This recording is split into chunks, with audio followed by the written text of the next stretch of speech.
تو جو ملوائی تھے، جو منافقین اور یہودی تھے، کا ان کا تیر ان کو لگا تھا. تو ایسے ایسے صحابی اس جنگ میں شہید ہوئے. لیکن یہ سب جتنی بھی چیزیں ہوئی ہیں یہ سب بیچ والوں کی وجہ سے ہوئی ہے جو لڑانا چاہتے تھے مسلمانوں کو. اس کے بعد حضرت علی رضی اللہ تعالی عنہ کو شہید کر دیا گیا. ابن ملجم نے ان کو نیزہ مارا، جس کی وجہ سے قریب 1 مہینے کے بعد عجیب اللہ تبارک و تعالیٰ نے فراست دی تھی اور عجیب تحمل کا مادہ دیا تھا حضرت علی رضی اللہ تعالی عنہ کو. جب ان کو پکڑ لیا گیا اور جب حضرت زینب ان کی بیٹی دوڑ کر کے آئی اور یہ کہا اپنے ابو جان کے پاس گئی، تو حضرت علی رضی اللہ تعالی عنہ نے جس نے خنجر مارا تھا اس کو جب پکڑ لیا گیا ابن ملجم کو، تو وہ یہ کہہ رہا ہے ابن ملجم یہ کہہ رہا ہے کہ میں نے جو خنجر مارا ہے کہ اس سے بچ نہیں سکتے ہیں، کہ 1 مہینے تک تڑپیں گے، کہ زہر تھا زہر سے مر جائیں. اس کے الفاظ یہ ہیں. اور حضرت علی رضی اللہ تعالیٰ عنہ کہہ رہے ہیں کہ اس کو پکڑ کر کے کہ اس کو گرم کھانا کھلاؤ، ٹھنڈا پانی پلاؤ اور اچھے بستر پر آرام کراؤ، کہا کہ اگر میں اس سے شہید ہو گیا کہا کہ تو پھر اس کو ایک ہی وار میں ختم کر دینا، تڑپا کر کے مت مارنا، کہ تلوار کے ایک ہی وار سے اس کو ختم کر دینا، اور اگر میں ٹھیک ہو گیا تو اس کا بدلہ میں خود لوں گا. اس کے بعد خلیفہ بنائے گئے حضرت امام حسن رضی اللہ تعالی عنہ، حضرت علی کے بڑے بیٹے. وہ قریب 6 مہینے ان کی خلافت رہی. اس کے بعد ان کے لیے اللہ کے نبی صلی اللہ تعالی علیہ وسلم نے پیشین گوئی دی تھی، کہا کہ میرا بیٹا مسلمانوں کے 2 گروہوں میں صلح کرائے گا. اب حضرت امام حسن رضی اللہ تعالی عنہ بڑا ظلم ہوا ہے، یہ پوری نسل ہی پر ظلم سے ہمیں صرف معلوم ہے حضرت حسین رضی اللہ تعالیٰ عنہ کے خاندان کا. حضرت امام حسن رضی اللہ تعالیٰ عنہ کے بارے میں ہمیں معلوم بھی نہیں. ان کے بنو عباس، ان کے خود چچا کے بیٹوں نے قریب 18 ان کے پوتے، ان کے نواسے، پڑپوتے، ان کو ایک کمرے میں بند کر کے اس کی ہوا کو بند کر دیا گیا بالکل، اور اسی میں سانس گھٹ گھٹ کر کے 18 نے ایک ساتھ جان دی ہے.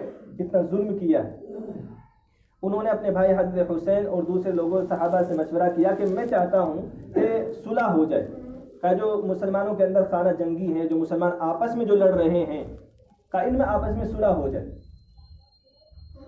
حضرت امام حسین رضی اللہ تعالیٰ عنہ نے بھی اس کو پسند کیا، باقی صحابہ نے بھی اس کو پسند کیا، اور جو اللہ کے نبی صلی اللہ تعالیٰ علیہ وسلم کی پیشین گوئی تھی وہ پوری ہو گئی. اور حضرت امیر معاویہ سے جو جنگ چل رہی تھی اس پر آ کر کے حضرت امام حسن رضی اللہ تعالیٰ عنہ نے صلح کر لی، اور اب حضرت امیر معاویہ رضی اللہ تعالیٰ عنہ کو امیر مان لیا گیا، ان کو امیر بنا دیا گیا. حضرت امام حسن نے بھی بیعت کی اور حضرت امام حسین رضی اللہ تعالیٰ عنہ دونوں نے ان کے ہاتھ پر بیعت کی، اور باقی تمام صحابہ نے بیعت کی.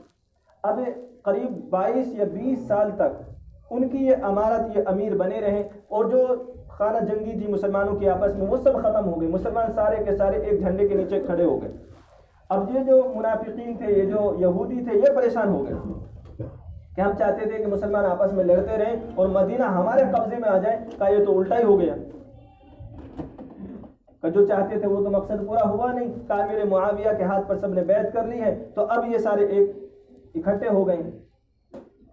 اب امیر معاویہ سے اجتہادی غلطی ایک ہوئی ہے، خطا جس کو کہتے ہیں خطا. اجتہادی غلطی کا مطلب یہ ہوتا ہے کہ اجتہاد کرنے والا آدمی اگر اپنی اجتہاد میں صحیح ہے تو اس کو 2 گنا اجر ملے گا، اور اگر اجتہاد غلط ہے تو اس کو 1 گنا اجر ملے گا. تو اب انہوں نے کیا کیا، انہوں نے مشورہ کیا، بلکہ یوں آتا ہے کتابوں میں، ابو مغیرہ ابن شعبہ غالباً ان کا نام ہے، صحابی ہیں، بڑے بزرگ ہیں. انہوں نے مشورہ دیا امیر معاویہ رضی اللہ تعالی عنہ کو، کہا کہ تم اپنی دنیا سے جانے سے پہلے کہا تم اپنے بیٹے کو خلیفہ امیر بنا دو، یزید ابن معاویہ. اور یزید کے بارے میں یہ بات ملتی ہے کہ وہ امیر بننے سے پہلے، بادشاہ بننے سے پہلے وہ اچھا ایک مسلمان تھا. اس کا ثبوت ملتا ہے کہ وہ جنگوں میں بھی گیا ہے، اس نے اسلام کے لیے جنگیں بھی بہت لڑی ہیں. تو امیر معاویہ نے اور یہ اعتراض کیا جاتا ہے حضرت امیر معاویہ رضی اللہ تعالیٰ عنہ پر کہ اپنے بیٹے کو انہوں نے امیر بنایا ہے، بادشاہ بنایا ہے، جبکہ یہ کوئی غلطی نہیں ہے. مشورہ کرنے کے بعد، بلکہ عمر ابن حکمان کو بھی مدینہ المنورہ انہوں نے خط بھیجا کہ مشورہ کرو صحابہ کرام سے کہ میں اپنے بعد اپنے بیٹے کو امیر بنا سکتا ہوں یا نہیں. تو انہوں نے بھی لکھ کر کے بھیجا کہ آپ تدبر والے انسان ہیں، اللہ تبارک و تعالیٰ نے آپ کو سمجھ دی ہے، تو آپ جو فیصلہ کریں گے بہتر کریں گے. اور وہ تو حضرت ابو داؤد، حضرت داؤد علیہ السلام نبی بھی ہیں، بادشاہ بھی ہیں. ان کے بعد ان کے تخت پر جو بیٹھے ہیں حضرت سلیمان علیہ السلام، وہ ان کے بیٹے ہیں، وہ بھی نبی بھی ہیں اور بادشاہ بھی ہیں. جنگل کے اندر ایک مرتبہ دو عورتیں سفر کر رہی تھی، دونوں حاملہ تھی، دونوں کو بچے ہوئے، ایک ساتھ بچے ہوئے. بھیڑیا آیا اور ایک بچے کو اس سے چھین کر کے کھا کر کے بھاگ گیا. اب ایک بچہ بچا، دو عورتیں، دونوں نے دعویٰ کر دیا کہ یہ بیٹا ہمارا ہے. اور حضرت داؤد علیہ السلام کے پاس آ گئے. حضرت داؤد علیہ السلام جس کا بیٹے کو بھیڑیا نے کھا لیا تھا، اس نے اپنے ایسا پیش کیا کہ بیٹا میرا ہی ہے، ایسا جھوٹ بولا اور اپنے ایسے الفاظ استعمال کیے، اپنا رونا دھونا ایسا پیش کیا. حضرت داؤد علیہ السلام کو ایسا لگا کہ انہوں نے ان کے لیے فیصلہ کر دیا کہ تمہارا بیٹا ہے.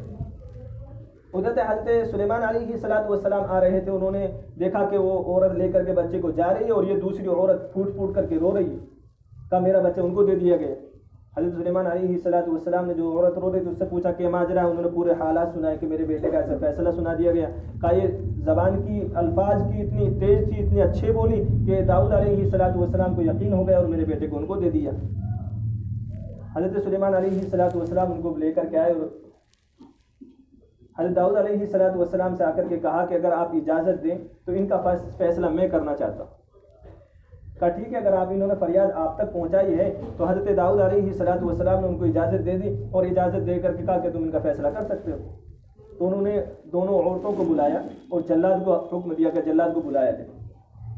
جلاد کو بلایا. پہلے چمڑے کی وہ چلتی تھی، کپڑا بچھا کر کے، قالین جیسی بچھا کر کے اس پر سزا دی جاتی تھی تاکہ جو خون گرے وہ زمین پہ نہ گرے، اسی پر اس کو صاف کر دیا جائے. وہ بچھوا دی گئی. جلاد کو بلا لیا گیا، کہا کہ یہ بیٹا ہے اور نشان لگایا سر کے بیچوں بیچ. کہا یہ نشان ہے. کہا اس کے یہاں سے دو حصے کرنے. کہا ایک حصہ اس عورت کو دیا جائے گا، ایک حصہ اس عورت کو دیا جائے گا. جس کو فیصلہ کیا تھا حضرت داؤد علیہ السلام نے، اس عورت پر اتنا اثر نہیں ہو چکا، اس کا بیٹا تھا ہی نہیں. لیکن جس کا اصل بیٹا تھا اس نے کہا کہ نہیں، کہا میں یہ نہیں چاہتی ہوں کہ میرے بیٹے کے 2 ٹکڑے کیے جائیں. کہا کہ نہیں، اس عورت کو دے دیا جائے. کہا کم سے کم میرا بیٹا زندہ تو رہے گا. کہا میرے پاس نہیں، لیکن یہ کم سے کم میرا پاس تو رہے گا.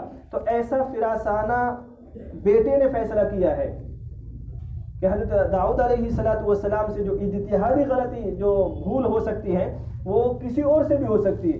تو حضرت سلیمان علیہ السلام نے اپنے نبی اور بادشاہ ہونے کے وقت میں ایسا فیصلہ کیا. تو حضرت امیر معاویہ نے یزید ابن معاویہ کو اپنا امیر بنا دیا، جس کی وجہ سے پھر جب اس کو امارت ملی ہے، جب اس کو بادشاہت ملی ہے، پھر تمام چیزیں اس نے وہ کی ہیں، جس کے مقابلے میں پھر مدینہ المنورہ 3 دن تک بند رہنے کا نمبر آیا ہے، وہ امیر معاویہ کے انتقال کے بعد ہوا ہے. اور پھر حضرت امام حسین رضی اللہ تعالیٰ عنہ کا جو واقعہ فاجعہ ہوا ہے، وہ سب حضرت امیر معاویہ رضی اللہ تعالیٰ عنہ کے انتقال کے بعد ہوا ہے.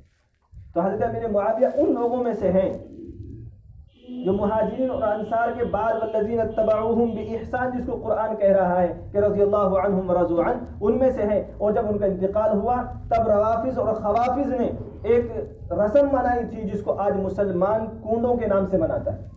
یہ اتنا سب سنانے کا میرا مقصد یہ ہے کہ جو رسم مناتے ہیں یہ روافض اور خوافض والے ہیں، یہ جو شیعہ لوگ ہیں، انہوں نے اس کو رسم کو ایجاد کیا تھا جو آج میرے اور آپ کے درمیان ہے. یہ امیر معاویہ کے دنیا سے جانے پر، ان کے انتقال پر ان لوگوں نے خوشی منائی تھی جو آج میں اور آپ مناتے ہیں. اور اس کو نام کیا دیا ہے؟ آج مسلمان سے پوچھو کہ کیوں مناتے ہیں، کہ حضرت امام جعفر صادق کی پیدائش یا ان کی وفات کا دن اس کو مان کر کے خوشی مناتے ہیں.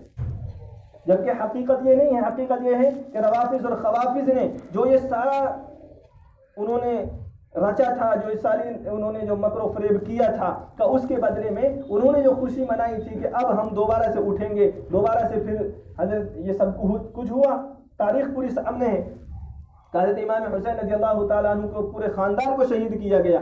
تو اس پر انہوں نے خوشی منائی تھی، اور اس میں انہوں نے 22 رجب کو جو رسومات ہم مناتے ہیں، اس لیے ہمیں چاہیے کہ ان رسومات سے توبہ کریں، اپنی حقیقت کو جانیں کہ ہم جو بھی کام کر رہے ہیں اس کی اصل حقیقت کیا ہے۔ اللہ تبارک و تعالیٰ مجھے آپ کو عمل کرنا آسان فرمائے۔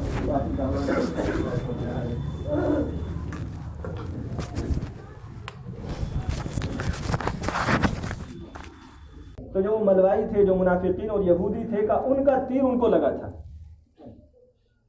تو ایسے ایسے صحابی ان جنگ میں شہید ہوئے، لیکن یہ سب جتنی بھی چیزیں ہوئی ہیں یہ سب بیچ والوں